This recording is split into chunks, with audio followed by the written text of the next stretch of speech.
Le balado que vous allez déguster est une création originale de Virage Sonore, studio et agence de création de balado à Montréal.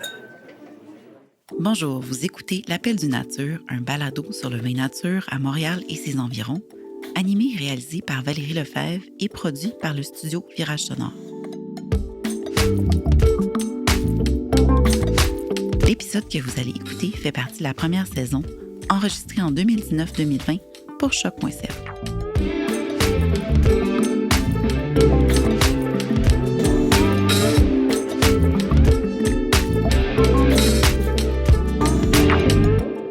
Par une journée froide de février, on s'est posé avec Julie Audette, Valériane Paré et Maude Gendron pour parler agence, vignerons et de vin rosé. On a beaucoup de plaisir et ça s'entend. Bonne écoute! Donc, je suis avec trois membres du Vin dans les voiles, donc les deux fondatrices ou copropriétaires. Est-ce que vous pouvez vous présenter chacune de votre tour? Ben moi, c'est Julie Audette, une des fondatrices, et Valériane. Bonsoir. Et Maude Gendron. Et donc, moi, je suis pas fondatrice, mais je suis en charge des événements, des groupes et du réseau SAQ pour le vin dans les voiles. Cool. Donc, moi, on a lu beaucoup sur vos débuts, un peu que toi, vous travaillez ensemble, que toi, t'es partie de l'agence, quelque chose comme ça pour fonder ton truc. Moi, je veux savoir plus de détails. Je veux dire, au-delà de ça, le déclic chez toi, Valériane, comment ça s'est fait? T'as vu Julie qui partait une agence, là, t'as voulu sauter dans le bain? J'ai eu envie de me joindre à ça. Je trouvais que c'était un beau projet avec des belles valeurs qui me ressemblaient, puis tout ça. Fait qu'on avait envie de continuer à travailler ensemble, en fait, tout simplement. Cool. Faut dire qu'on était des amis à la base. Mm-hmm. Puis c'est ça, quand ça s'est terminé de notre côté chez l'autre agence, ben on a dit pourquoi pas. On a toujours bien travaillé ensemble et on a bâti notre équipe. Et puis là, ben cet été, on va célébrer 5 ans. Bravo! Donc on est super contente, on a beaucoup de plaisir. Puis maintenant, on a une équipe, on est 7 personnes, on travaille beaucoup, tout le monde est loadé. Fait que je me dis, ben ça va bien. Ben oui, c'est ça. Ce que je trouve de particulier dans votre agence, c'est justement, toi, tu as un poste qui est pas nécessairement juste rep, ou j'imagine que tu es rep aussi. Très peu. En fait, mon travail au quotidien, c'est très, très peu rep. C'est beaucoup plus événements, groupes privés. Mm-hmm. En fait, le pourquoi du comment, c'est que, en fait, Julie et Valériane voulaient quelqu'un qui s'occupe du marché corpo. Mm-hmm. Puis il y avait personne dans l'équipe qui avait le temps de gérer ça. Puis moi, en fait, mon background, c'est en marketing dans les domaines corpo. Donc, ça a été un peu de fil en aiguille comme ça. J'ai fait une dégustation avec eux, puis je suis tombée en amour avec la philosophie de l'agence. Puis je suis allée les voir, j'ai fait « Hey, c'est parce que moi, c'est ça que je fais dans la vie, mais je m'emmerde dans ma job. » Puis le vin, ça a toujours été comme une grande passion. Je suis en train de faire mon ASP en sommellerie, puis j'aimerais beaucoup collaborer avec vous. Puis Julie m'a dit, ben ça tombe bien parce ça fait longtemps qu'on cherche quelqu'un qui pourrait être dédié au marché corporatif, aux événements, aux dégustations privées, autant en entreprise qu'à la maison. Mm-hmm. Donc c'est ça mon rôle. J'ai quelques clients aussi en restaurant, en rep pour rester dans le bain, puis être au pouls de ce que mes collègues font aussi, mais dans l'équipe, c'est ça, on a aussi d'autres reps, on a Mélissa, on a David, on a Pierre-Luc, puis on a aussi Catherine qui s'occupe de toute la magnifique administration, comptabilité, facture, etc. Donc, on est toute une équipe derrière le vin dans les voiles, donc... T'as dit un mot qui... c'est une question que je voulais poser, la philosophie du vin dans les voiles. J'aimerais ça savoir parce que j'ai l'impression que vous avez un branding, vous avez un esprit. Comment est-ce que vous le définiriez? Comment qu'on se définirait dans notre branding ou dans la philosophie? C'est quoi la philosophie, le vin dans les voiles? C'est boire du bon vin en bonne compagnie. Notre philosophie, ça passe par travailler avec des on les appelle nos auteurs, dans le fond, les vignerons artisans. Faut être touché par ce qu'ils font, par ce qu'ils sont. Puis nous, on voit ça comme un mariage. En fait, quand on décide de les représenter, c'est pour la vie. Donc, il faut vraiment qu'on les aime beaucoup, beaucoup, beaucoup. Puis, c'est qualitatif. Le but, c'est pas de collecter les vignerons dans un portfolio. C'est vraiment de bien les travailler. Je sais pas si Variane, tu vas ajouter quelque chose? Ben oui, c'est vraiment les relations, je pense, qui sont à la base de l'entreprise. Les vignerons deviennent des amis, des membres de la famille un peu. C'est vraiment ça. C'est ce qu'on essaie de transmettre aussi à notre équipe. Qui baignent là-dedans aussi. On essaie de les amener en voyage quand on peut pour qu'ils puissent les rencontrer. C'est vraiment, c'est ça, le partage de tout ça, là. On se demandait, le vin dans les voiles, le nom, ça vient d'où? Ben, en fait, comment dire, quand j'étais en réflexion par rapport à qu'est-ce que je faisais après ma collaboration avec la dernière agence pour qui j'ai travaillé, il y a plusieurs clients qui m'appelaient pour me demander qu'est-ce que j'allais faire. Puis à un moment donné, il y a un client qui m'a dit: non, mais c'est évident, là, tu vas partir d'une agence, puis ça va s'appeler le vin dans les voiles. Je dis: ah ouais, comme ça vient d'où? Ouais. Il dit: ben oui, parce que là, t'es libre et tu vas faire ce que tu veux, puis t'as tous les éléments pour réussir. J'ai terminé cet appel-là, puis j'ai fait: ouais, OK, ça va être ça. C'est bien hot comme histoire, ça! C'est tellement hot! C'est vrai. C'est la vérité. Puis, justement, est-ce que vous avez trouvé une liberté, puis peut-être toi, une liberté à l'intérieur d'un cadre, justement, que t'avais pas? Absolument. Parce que, tu sais, je veux dire, moi, les 10 dernières années, j'ai travaillé dans des entreprises super intéressantes, super créatives. J'étais pas dans des cubicules bruns, dans des entreprises plates, mais ça reste que le 9 à 5, le corpo, etc., il y avait quand même une lourdeur que je ressentais. Puis moi, quand j'étais jeune, je voulais être chef. Puis quand je voulais être chef, mes parents m'ont dit: va donc travailler en restauration, voir si ça te tente vraiment. Puis j'ai un peu choqué, mais la cuisine, la gastronomie, le vin, ça a toujours fait partie de moi. Puis j'ai choisi gestion à l'école parce que gestion ça mène à tout, comme les parents disent. Et tu sais, je veux dire, j'ai toujours été une bonne étudiante, fait que ça a été facile pour moi, mais après l'école, tu sais, j'ai toujours, tu sais, j'ai eu des belles opportunités, j'ai travaillé pour des belles entreprises, mais à un moment donné, je me suis dit: bon, là, je vais avoir 30 ans, j'ai vraiment envie de faire quelque chose qui me plaît. Puis j'avais la grosse job avec une équipe, avec le gros salaire, puis à un moment donné, je me suis levée un matin puis j'ai fait: oh my God, je suis plus capable. Puis j'ai quitté ma job. Je suis retournée à l'école avant de rencontrer ces deux magnifiques demoiselles. Puis je me suis inscrite à un de leurs ateliers. Puis je les ai rencontrés. Puis je me suis dit: ah, c'est vraiment ça que je veux faire. Tu sais. Donc oui, je me suis trouvée... En fait, on a créé un poste pour moi dans l'entreprise qui est comme la plus belle chose qui aurait pas pu m'arriver, là. Donc, tu sais, c'est sûr que, tu sais, j'ai comme mon souhait a été exaucé en comme 2 semaines, là. Donc, c'est sûr que la timing était incroyable, mais ouais. Puis c'est ça qui est le fun aussi, c'est que c'est une entreprise, mais c'est pas une entreprise, c'est lousse, c'est un cadre qui est pas tout à fait défini, puis chacun a sa place, chacun peut prendre la place qu'il veut prendre, puis donc c'est un peu ça. Je sais pas si j'ai répondu à ta question. Oui, vraiment. Je pense que quand on est dans le domaine du vin, je sais pas si les gens qui nous écoutent le savent, mais c'est pas super lucratif. Tu sais, on s'entend que faut travailler fort. C'est ça. Sûr. Les gens, je pense que c'est la SAC qui empoche un peu la part du loup. Comment est-ce qu'on fait pour vivre de ça en tant qu'agence, en tant que... Ben, c'est sûr que c'est sur le volume que ça se joue, tu sais, c'est vrai que à partir du moment où le client achète son vin à la SAQ, nous, on n'a pas fait d'argent là-dessus encore. Donc, c'est les frais d'agence qui sont notre salaire, qui payent les employés, le bureau, toutes les dépenses de l'entreprise, ça passe par les frais d'agence. Donc, c'est sûr que c'est super important. Et c'est très compliqué, tu sais, parce que les clients payent le vin à la base à la SAC. Puis après ça, ils payent les frais d'agence quand ça leur tente un peu. Donc, tu sais, nous, faut vraiment faire un travail très serré pour être payés rapidement. Puis éviter, justement, de tomber dans des faillites, tu sais, tout ça. Des faillites de restaurants, des fois, ça peut faire mal, là. Fait qu'on tient ça très, très serré, justement, pour éviter ça. C'est super important pour nous, parce que on veut que l'entreprise continue de croître tout le temps. Donc, c'est vraiment ça. Ben, ça a l'air que vous faites ça bien puisque vous avez une équipe puis ça fait 5 ans. Donc, Ben, je pense que oui. Je pense qu'on est assez reconnus pour être assez rigoureuse là-dessus. Là. C'est vraiment important. Là. on parle de sac. Là, vous avez combien de vin en sac en ce moment? En ce moment, on a quelques produits. On en a pas beaucoup.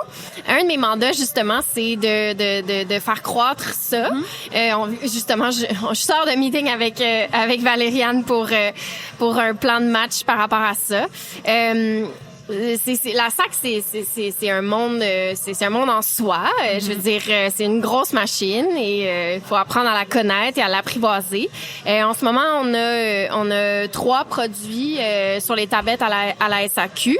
On en a 2 autres qui s'en viennent incessamment dans les prochains mois.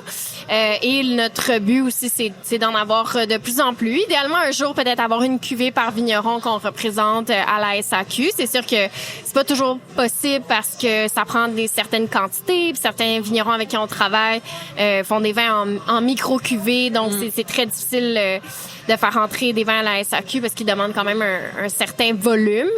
Mais oui, c'est sûr que c'est bon pour la notoriété. Les gens voient nos produits sur les tablettes avec notre sticker. C'est sûr que c'est bon pour nous d'avoir plus de produits à la SAQ, mais ça reste que c'est un travail en soi aussi là.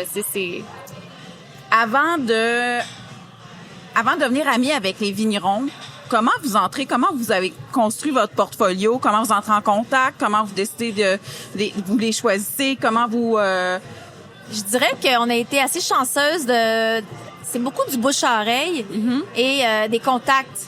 Donc, disons qu'on a un vigneron qui nous dit « Hey, moi, j'ai un ami dans telle région, c'est incroyable, ces vins, on est dans la même philosophie, ce serait chouette que vous pourriez goûter à ça. » Puis là, ben quand ça clique, ben OK, tu sais.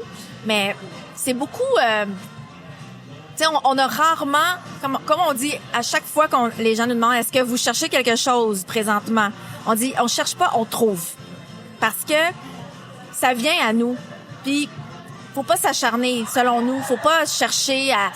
Tu sais, on cherche pas des appellations précises, on cherche pas des régions précises. C'est vraiment des coups de cœur, des rencontres fortuites, c'est organique, ça arrive, tu sais. On est chanceuse comme ça, puis c'est les meilleures rencontres, tu sais. Parce que c'est pas attendu, puis ça... C'est tel vigneron, tu le rencontres. Ah oui, je fais du vin. Ah ouais, cool, OK. Puis c'est quoi? Dans quelle région? Ah ouais, ben je vais te faire goûter. Ben, wow, c'est donc bien bon, puis t'es donc bien cool. Puis, ben là, t'es-tu au Québec, coudonc? Ben non, j'aimerais ça. Ben là, let's go. Ouais. Tu sais, là, vous voyagez, vous rencontrez du monde super trippant, vous buvez du vin. Qu'est-ce qui pourrait faciliter votre tâche en tant qu'importatrice? Whatever, là, n'importe quoi. Ben, si on pouvait avoir notre caviste, t'imagines comment ça serait cool? Mais c'est genre, salut Valérie, qu'est-ce que... ben ce soir j'ai une date. OK, parfait. Ah oui, il y a ça qui vient de rentrer. Ça serait tellement chouette de pouvoir conseiller live. Tu sais, puis que tu pars avec la bouteille, puis le lendemain, tu reviens, puis tu disais, là, j'ai un souper avec des amis. Puis c'était comment hier? C'était malade. Tu sais, ça serait génial. Ça, avoir un beau local. Moi, je l'imagine, un beau local lumineux avec toutes nos bouteilles au mur. Puis comme on peut parler de nos vignerons, puis comme prendre un café en même temps. Puis, tu sais, ça serait... Pensez-vous que ça va être possible un jour? Je sais bien pas, mais j'espère. Ouais. Sinon, il faudra ouvrir un resto. C'est quoi la chose qui vous fait le plus triper, justement, dans votre métier? Maude? Ben oui, les relations, justement, ouvrir une bouteille, leur en parler. Puis moi, souvent, quand j'ouvre une bouteille, j'en parle pas trop. Je leur en dis un peu, je les laisse déguster. Puis là, tu vois comme les étoiles dans les yeux. Puis là, oh mon Dieu, OK, je veux en savoir plus. Dis-moi en plus. C'est qui? Ça vient d'où? Mais, tu sais, je veux dire, le vin, c'est pas pas un produit de base, là, c'est du luxe, c'est du plaisir, donc il faut s'amuser, il faut avoir du fun, puis il faut être ouvert d'esprit aussi, tu sais, souvent les gens ont peur d'essayer des nouvelles choses, puis faut pas, tu sais, je veux dire, la vie est tellement courte que tu sais, faut pas aller à la SAQ puis prendre toujours la même bouteille parce qu'on a peur d'essayer d'autres choses, tu sais, puis nous on est là pour ça aussi, pour proposer des alternatives, des choses le fun, un peu différentes, puis pas pour dire qu'il y a rien d'intéressant à la SAQ, c'est vraiment pas ça, mais c'est ça, c'est de faire triper les gens puis de voir l'étincelle dans les yeux. Tu sais, j'avais un événement de dégustation hier soir puis tu le vois là, t'ouvres des bouteilles, puis là les gens sont comme "Oh my god, il arrête de parler." Puis là, ils se retournent, qu'est-ce que je bois en ce moment, tu sais, puis c'est ça, c'est du bonheur. C'est ça. Surtout aussi, tu sais, quand tu sers un verre de rosé, là, quand il fait moins 20. Exact. Puis que les gens sont sérieusement, on boit du rosé, goûte à ça. Puis là, ils sont, oh my god, ben oui, toi, c'est trop bon, voyons donc, c'est donc ben sec. Mais oui, c'est pas juste, les rosés, c'est pas juste sucré, là. Ouais. Ça, c'est, moi, j'adore comme Défaire des mythes. défaire les mythes. Défaire des mythes. Oui. Ça, c'est vraiment satisfaisant.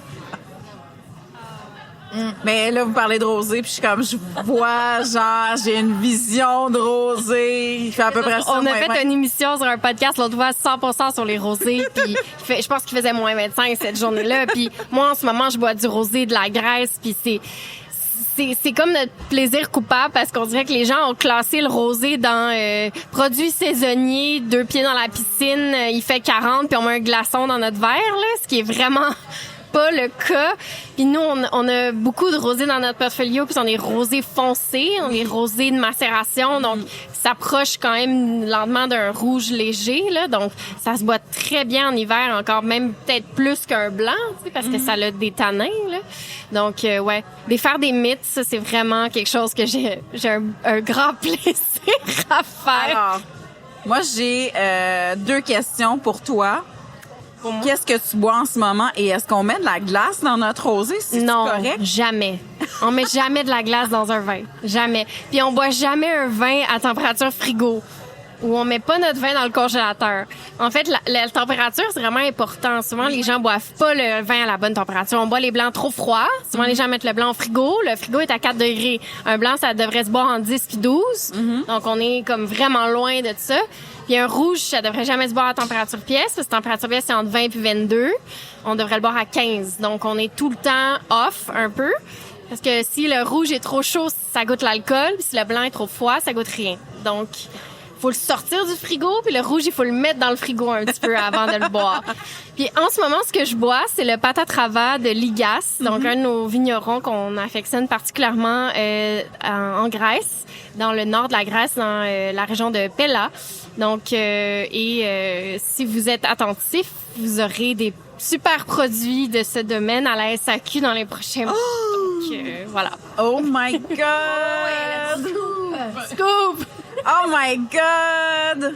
On l'aime tellement. Ben, on les aime tellement parce qu'en fait, moi, c'est ce que je me suis rendu compte parce que quand j'ai été à Raw cette année, j'ai rencontré Mélissande. J'ai vu Jason beaucoup sur les réseaux sociaux qui est très out there. Très flamboyant. Oui. Oui, très flamboyant, qui a sa sœur jumelle et que j'ai fait passer un moment avec Mélissande qui est génial. Oui. Ben, Jason a son projet en ce moment à Samos. Où il y a un projet complètement différent du domaine Ligas. Puis en ce moment, Ligas, c'est vraiment Mélissande qui gère le domaine Ligas. Donc, pardon? Avec son père. Avec son père, oui, Thomas. Donc, oui, absolument. Donc, souvent, c'est ça, les gens étaient habitués de parler avec Jason. Mais oui, à Raw, elle était là. Puis les gens étaient super contents de lui parler. Puis d'en apprendre plus sur les projets du domaine. Maude, est-ce que tu peux m'expliquer c'est quoi un rosé de macération? Parce qu'on entend souvent ça, oui, macération. Ben, ce qui est drôle, c'est que en ce moment, le vin orange a la cote, mais en fait, le rosé, c'est la même chose. C'est juste que le orange, c'est fait avec des raisins blancs. Le rosé, c'est fait avec des raisins rouges. Mais il y a plusieurs façons de faire du rosé. Il y a la façon de mélange qui est juste autorisée dans la Champagne. Donc, c'est un mélange de blanc et de rouge. Sinon, le rosé de pressurage direct. Donc, c'est vraiment un raisin rouge qui va être pressé rapidement après la vendange. Donc, ça va donner des rosés très pâles, moins aromatiques, plus facile à boire, disons. Et sinon, après, on a les rosés de macération, donc des rosés qui vont passer plus de temps en cuve avec les pots. Et c'est les rosés de saignée aussi qu'on appelle la technique. Donc, à un moment donné, on va ouvrir la cuve, on va sortir une quantité, puis on va se dire, OK, ça, c'est bon pour un rosé. Puis après ça, on va le vinifier en rosé, puis le reste, on va continuer la macération pour faire un rouge avec. Donc, c'est des rosés qui sont plus tanniques, des rosés qui sont vraiment foncés. Des fois, on s'approche vraiment d'un rouge. Ouais. Puis c'est vraiment... En tout cas, nous, c'est ce qu'on boit à longueur d'année, tous les jours, l'hiver, l'été. On adore ça. Puis c'est différent, mais ce qu'il faut retenir, c'est que c'est comme un vin orange. C'est la même chose. Donc, si les gens capotent sur l'orange, ils devraient capoter aussi sur les rosés foncés, qui sont techniquement la même chose, mais avec un réserve rouge. Wow, je savais pas tout ça. Je vais me coucher moins niaiseux ce Voilà. soir. On parle de s'initier au rosé l'hiver, rosé à l'année. Comment est-ce que vous conseilleriez quelqu'un qui veut apprivoiser le vin? On parlait d'ouverture d'esprit. Quel conseil vous donneriez à ces personnes-là? En sac, c'est possible aussi. Il faut juste trouver le bon conseiller. C'est pas toujours évident, mais il y a des très, très bons conseillers en SAQ. Si vous dites un peu ce que vous cherchez, ce que vous aimez, ils vont toujours vous conseiller des choses intéressantes. Si vous dites que vous voulez sortir des sentiers battus un peu, ils vont vous trouver des choses aussi. Donc, je pense qu'il faut prendre les risques. Je pense que le monde en parlait tantôt aussi. C'est important aussi d'essayer des choses, de goûter des choses différentes pour savoir est-ce qu'on a envie de boire après aussi. Parce que si on boit toujours la même chose, ben on sait pas ce qu'on a envie de boire finalement. On pense qu'on a envie de boire ça, mais c'est important d'être curieux, de s'ouvrir un peu. Je pense que une super bonne façon de découvrir des vins différents, c'est d'aller en resto. En fait, au resto, il y a beaucoup d'importations privées. Donc là, il y a vraiment un éventail très, très large de produits un peu plus de niche, on va dire, des petits producteurs, des vins plus d'auteur, ça va se trouver là. Ça va se trouver là parce qu'ils n'ont pas assez de volume, ces vignerons-là, pour aller à la SAQ. Donc, c'est vraiment... je pense que c'est une bonne façon aussi. Moi, là, j'ai vu cette semaine, avant que vous l'annonciez, que votre site web avait changé. J'ai vu qu'il y avait une section achat. Ça serait-tu un moyen pour ces gens-là, justement, de s'initier à d'autres choses? Absolument. Puis en plus, avec le Shopify, justement, qu'on a instauré, il y a les fiches techniques de tous les produits, des descriptions. Il y a moyen aussi de nous contacter directement. On a David qui s'occupe de répondre à tous les particuliers. S'ils ont ils ont besoin de suggestions, il va se faire un plaisir de les conseiller. Donc, ouais, tout à fait. En fait, c'est qu'avec la boutique en ligne comme ça, c'est que, regarde, évidemment, on n'envoie pas le vin, nous, parce qu'on n'est pas la SAQ. Mais, par exemple, on peut présenter notre catalogue, présenter nos produits, notre philosophie, montrer les belles bouteilles en photo. Oui. Puis, le but, c'est en fait d'être un peu comme si finalement, tu vas au caviste, comme en Europe, mais c'est virtuel parce que, on n'a pas le droit d'avoir de boutique. Donc, David, c'est notre homme, hein, qui répond mais vraiment, là, il passe beaucoup de temps. Moi, je regarde des fois les messages qu'il envoie aux particuliers, puis je suis impressionnée, là, le temps qu'il met à expliquer les vins. Parce que là, à un moment donné, c'est qu'on devient des conseillers. Donc, hey, David, salut, je cherche quelque chose de spécial de tel genre. Puis là, David va parler de, écoute, moi, j'ai 3 suggestions pour toi. C'est super personnalisé, puis les gens adorent l'expérience. Là, tu sais, des fois, on est dans des restaurants, puis il y a des gens, David, est-ce qu'il est là ce soir? Tu sais, parce que, tu sais, aussi, parce que souvent, ça fonctionne par listing dans les agences. Puis tu sais, c'est pas facile de se retrouver quand on est un particulier. Regarder une liste avec 200, 300 références, là, tu sais pas trop ce que tu veux, etc. Donc, notre but, c'était un peu, on innove, là, parce qu'il y a pas beaucoup d'autres agences, là, qui font ça, de vraiment faire les gens sont habitués de magasiner en ligne. Donc, c'est vraiment une boutique en ligne pour leur montrer nos bouteilles ont l'air de quoi. Parce que oui, c'est le fun toujours de voir l'étiquette, voir la couleur du vin, etc. En apprendre plus sur le vigneron. Puis, et non seulement juste lire un listing puis se gratter la tête puis se dire qu'est-ce que je vais boire, j'ai aucune idée. Donc, c'était vraiment d'essayer de rendre ça plus user-friendly. Et les gens peuvent commander directement, payer leurs frais d'agence en ligne. Puis nous, après ça, on passe la commande dans le portail SAQ. Puis le vin est livré dans dans la SAQ proche de chez eux. Donc, c'est pour simplifier l'expérience. Parce qu'au départ, je veux dire, l'importation privée, c'était pour les restaurateurs. Donc, eux sont habitués de travailler avec des listings, mais les particuliers, tu sais, moi, je veux dire, toutes mes amies savent que je travaille dans le vin, ils m'envoient des listings, ils sont comme, OK, je commande quoi? Je suis comme, mais mon Dieu, tu sais, je sais pas, qu'est-ce que t'aimes, etc. Fait que, tu sais, je pense que c'est vraiment plus pour aider les gens à comprendre ce qu'ils achètent, puis les orienter vers...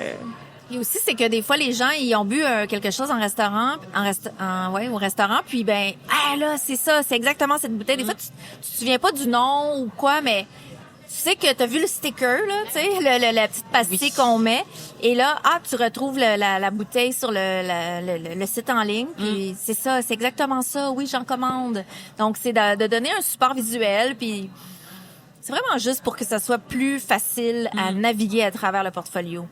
Moi, personnellement, c'est Tommy et moi, on trouve ça formidable. On trouve que c'est une super initiative. Il me dit, hey, t'as-tu vu le site? Je suis comme, oh my God, shopping en ligne, c'est cool! Et là, j'ai pensé à mon ami Marc-Antoine qui fait souvent des achats vers 11h30 le soir sous. On salue Marc-Antoine. Fait que j'ai des petites questions que je pose un peu à tous mes invités. Et je vais commencer par une question où j'aimerais que vous vous excluiez mutuellement. Alors, rapidement, une rencontre qui vous a marqué dans votre évolution, dans votre apprentissage du vin. Ben, tu sais, pour vrai, moi, une rencontre qui m'a beaucoup inspirée, puis qui continue de m'inspirer, c'est Isabelle Legeron. Ah oui. Ben ouais, puis elle va venir bientôt nous voir. Donc, ouais, Raw Wine. Donc, c'est une femme de conviction qui défend les intérêts des vignerons artisans. Ça, c'est une très belle rencontre. Oui, puis regarde, la cause des femmes dans le milieu du vin, on s'entend que le milieu du vin, ça reste un milieu majoritairement masculin. De plus en plus de femmes, mais tu sais, faut faire notre place, puis c'est pas toujours évident. C'est bien reçu, mais faut travailler plus fort, peut-être. Moi, ce que je vois, c'est qu'il y a beaucoup de sommelières. Je parlais cette semaine, je pense que je parlais avec Ken, justement. Puis il disait, ça serait le fun qu'il y ait plus d'acheteurs femmes, tu sais. Est-ce que vous pensez que ça impacterait les cartes de vin, les listings, Honnêtement, je sais pas. Mais je sais qu'on se fait souvent dire que les choix qu'on fait sont... Je veux même pas dire sont féminins parce que bon, après ça, c'est un autre débat, là. Ouais. Ah ouais. Vive les vins non genrés. Non, mais tu sais. Non, mais oui, je suis d'accord avec ça. Mais ce que je veux dire, c'est que je pense que c'est correct aussi d'avoir une étiquette féminine. J'ose croire que il y a une force dans les différences. Puis, tu sais, nous, on fait ce qu'on fait comme on est, tu sais, je veux dire. Après, quand les gens nous disent, vos vins sont élégants, c'est fin, bon, après ça, de dire que c'est des attributs féminins, ça choque des gens. Je veux dire, à un moment donné, on sait plus, là, tu sais, on veut pas choquer personne, là, tu sais, mais... Est-ce que vous avez... Moi, j'ai eu une autre question que je pose souvent. Moi, j'ai un déclic sur le vin avec une bouteille. Est-ce que vous avez une bouteille qui vous a fait... que vous avez un déclic particulier avec le vin? Moi, je pense que c'est du moment que j'ai mis les pieds sur un domaine que tout a pris son sens. Tu sais, une bouteille de vin, pour la majorité des gens, c'est une bouteille de vin.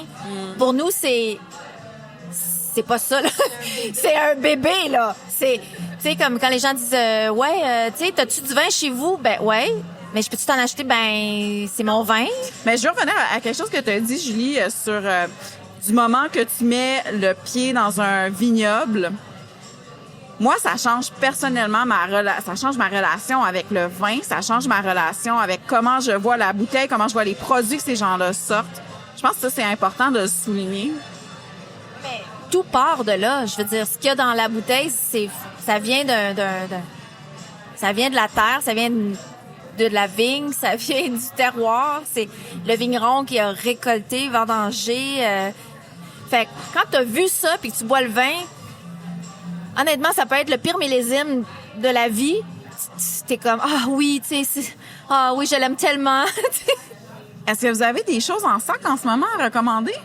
Oui, les prochains arrivages à la SAC, la Compagnon de Xavier Ledogard, la Nine du domaine Sénat, TELUS Vinéa pour la première fois en SAQ par Christophe Poyot dans la région de Bordeaux. Cool.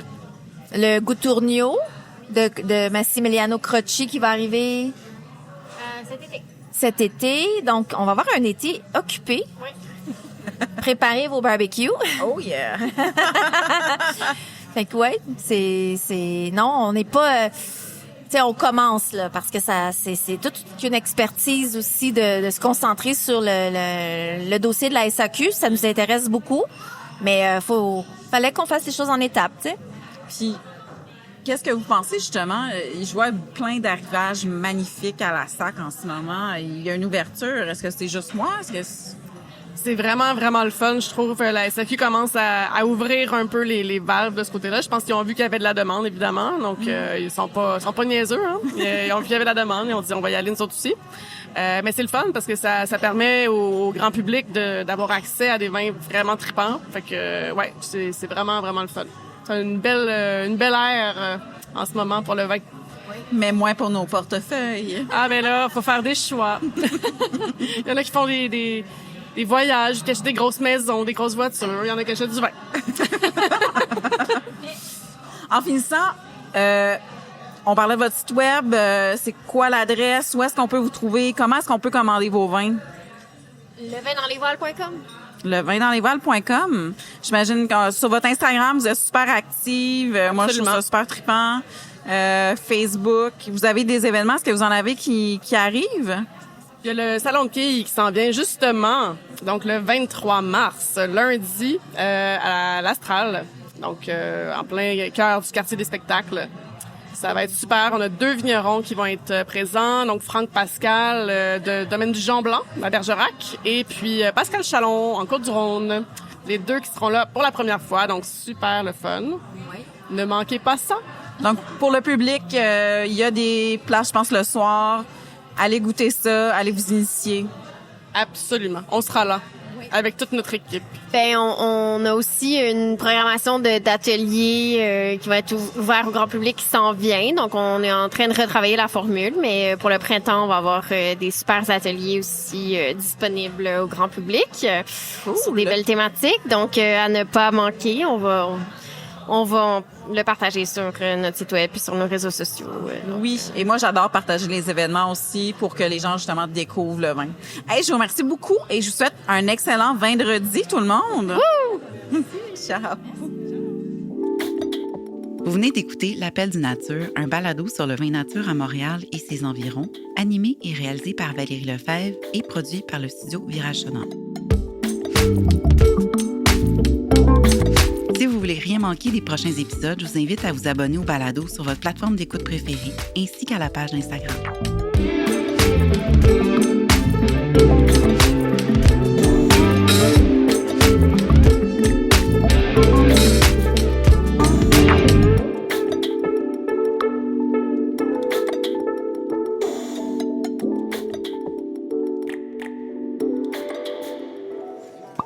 Le balado que vous venez de déguster est une création originale de Virage Sonore, studio et agence de création de balado à Montréal.